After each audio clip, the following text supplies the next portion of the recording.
Bom, mas coloquei naquele recipiente água e sabão. E lavava o sapato antes de engraxar. E ao término jogava 2 pinguinhos, dava um lustre e ficava um brilho bonito.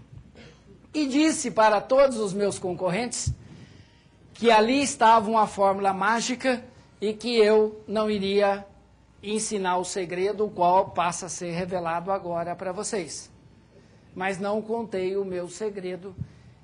E a partir daquele momento, nunca mais tive dificuldades para ter fregueses e engraxar sapatos.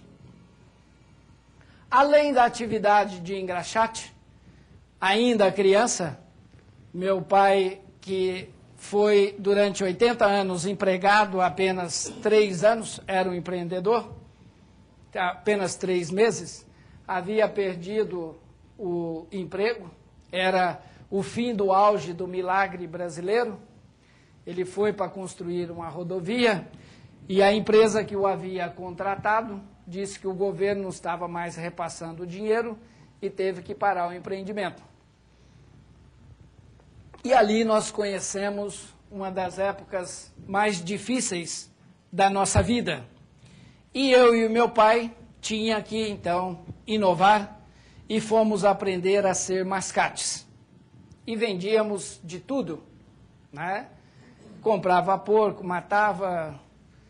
Ele era um especialista em anatomia, sabia cortar o animal, né? E fizemos de tudo.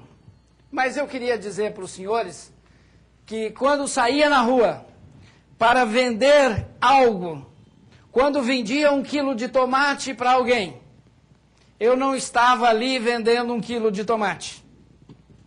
Eu estava ali vendendo 1 quilo de alegria. Eu estava ali vendendo 1 quilo de bom humor. Eu estava ali vendendo 1 quilo de satisfação. E eu queria que meu cliente levasse não o tomate, mas levasse essa experiência agradável que na hora que ele chegasse na casa dele e fosse comer o tomate, que lembrasse daquela experiência. E isto me acompanha por toda a minha vida. E quero dizer para os senhores o seguinte: não existe nada neste mundo que você pode agregar valores a um produto, nada, senão a simplicidade de um belo sorriso, a simplicidade da alegria, a simplicidade do amor. Quantas vezes você vê um produto bonito na vitrine, né? Um vestido, um terno, você quer, entra na loja, é mal recebido, você vira as costas e vai embora e não leva o seu produto, por maior que seja o desejo.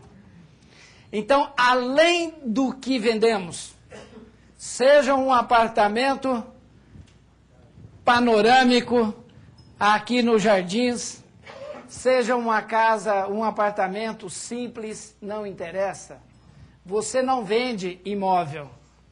Você tem que vender conforto, você tem que vender alegria, você tem que vender bem-estar. E a primeira impressão daquilo que você quer vender tem que começar com a sua linguagem, que é uma linguagem que não se expressa verbalmente, que é uma linguagem que se expressa na forma com que você movimenta os músculos do seu rosto. O meu pai era um homem muito severo, severo ao ponto de nos bater com um facão, com a lâmina de facão. A ele bastava nos dar uma olhada, já sabia, se levantava a sobrancelha, era aprovação. Se o olho miúdo baixava, era não. E não tinha discussão. Mas tinha uma lógica na educação de meu pai. Um dia chegamos em casa, depois de uma missa de domingo, estava toda a família, menos o meu pai e o meu irmão mais velho. Abrimos as janelas da chácara e, de repente, o tempo fechou.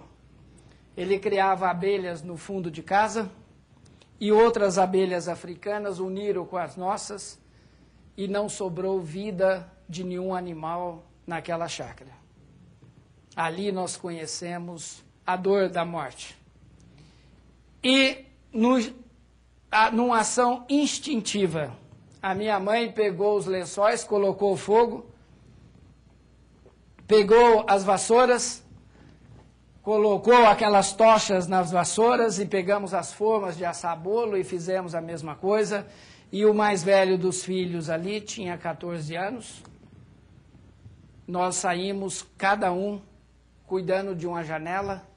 E se você olhasse de fora, você iria imaginar que ali estava um exército, como o romano, com as suas espadas de cabo curto, treinado para um ataque contra um inimigo feroz que atacava pelo ar de todas as formas.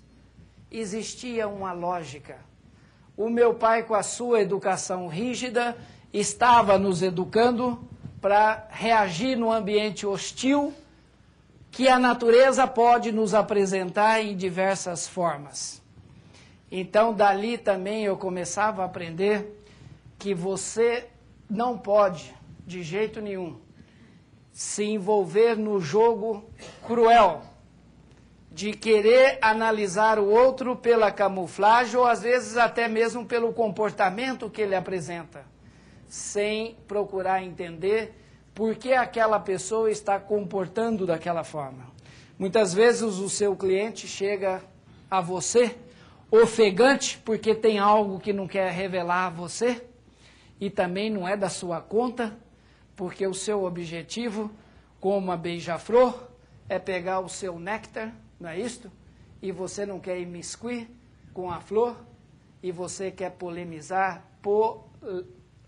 polarizar uma outra para que gere novos frutos, e você precisa saber que a sua missão ali, enquanto corretor, tem um objetivo bastante específico. Às vezes apresenta com você com um sorriso, às vezes procura você porque está saindo de uma separação, né? E o procurar um novo imóvel para aquela pessoa pode ser um momento de grande angústia, para outro pode ser um momento de investimento, de aumentar os seus lucros. Então, as camuflagens que vão apresentar vocês e apresenta no dia a dia são inúmeras. E se você não focar no seu negócio, no seu objetivo, você vai acabar se perdendo nesse processo. Para que não tenha erro, a grande certeza é de que o sorriso desarma todos nós. A alegria desarma todos, independente da forma com que o seu cliente se apresenta, né? E aí o que eu dizia para vocês, a importância da linguagem não verbal, a importância de como você olha, a importância de como você sorri. E não adianta você querer dar um sorriso amarelo, porque o sorriso amarelo, os nossos sensores são muito desenvolvidos para entendê-los. Tem que ser um sorriso de alma, tem que ser o sorriso que aquele menino deu para aquele vendedor, mesmo na hora que ele disse não, né?